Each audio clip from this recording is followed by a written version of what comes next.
Hello, it's Luke at Maximum Pop Books, and we're at YALC 2016 with Alwyn Hamilton. Yes, nice to meet you. How's YALC been, first of all? It's been amazing, intense. Yesterday I wasn't being very useful. I was just wandering around, sort of being a tourist, and today I've actually been an author. So I get to see it from both. I've seen it from both sides. Yeah, yeah. That's awesome. Have you met some fans and some readers? Yeah, everyone's been amazing. I had an amazingly long queue for the signing, which was very cool, and they had to shut it down because they were like, Mallory Blackman needs to sit here now, and I was like, that is fair. And so people have been finding me, being like, you're in the pink skirt, you're easy to spot. Yes. So it's been really cool. Everyone's been really lovely. Awesome. Yeah. It's a nice vibe, right? Yeah, it's a nice vibe. Everyone's excited about books, which is always a nice environment to be in. Yes, that's cool. What are some things that readers have said that have made you feel really good? I've heard a couple of times today, which has been really nice, that my book's their favorite of 2016, which is just amazing.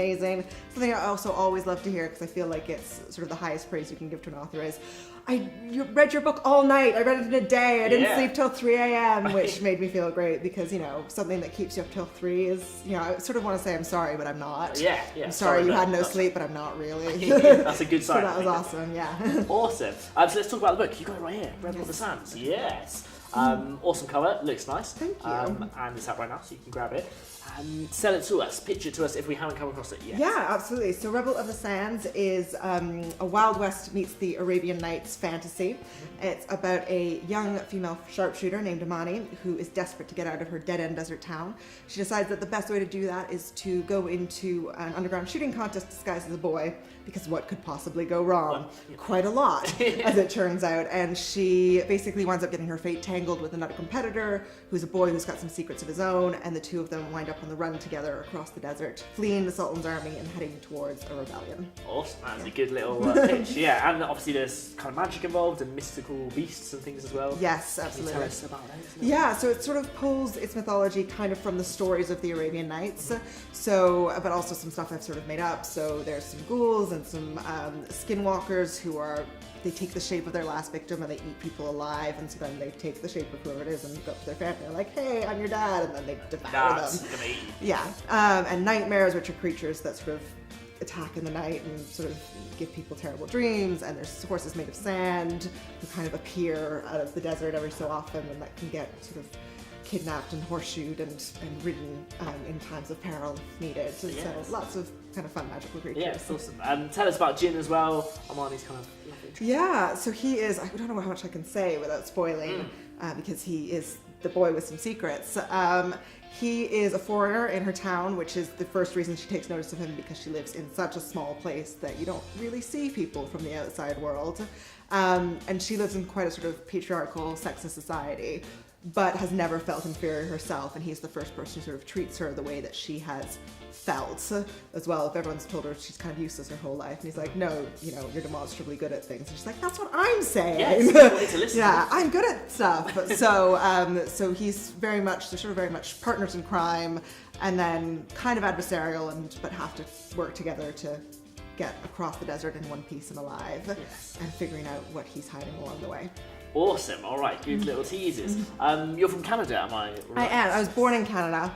Cool. Grew up in France. Now I live here. Awesome.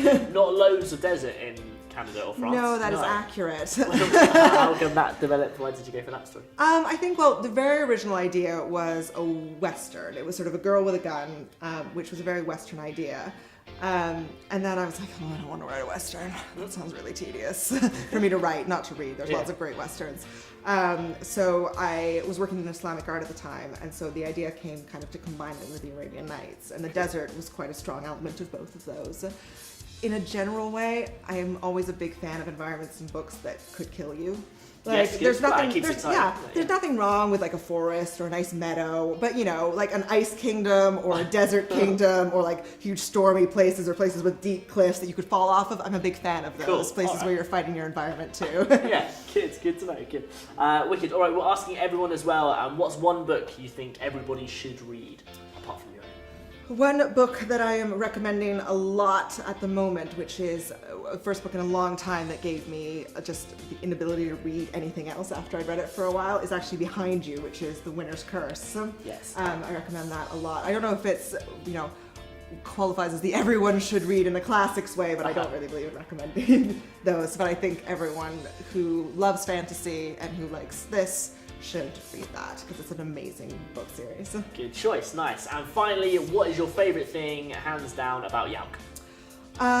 The amount of unabashed enthusiasm that people aren't sort of apologizing for being fans and aren't playing it down, and whether it's full cosplay or coming up and being like, I love this! Yeah. That is the most infectious, fantastic thing about YALC. Absolutely. Good job. I'm going to do a cheeky high five and say thank you very much, Alwyn. My pleasure, thanks for having me. Awesome. Go check out Rebel of the Sands, and we'll see you very soon.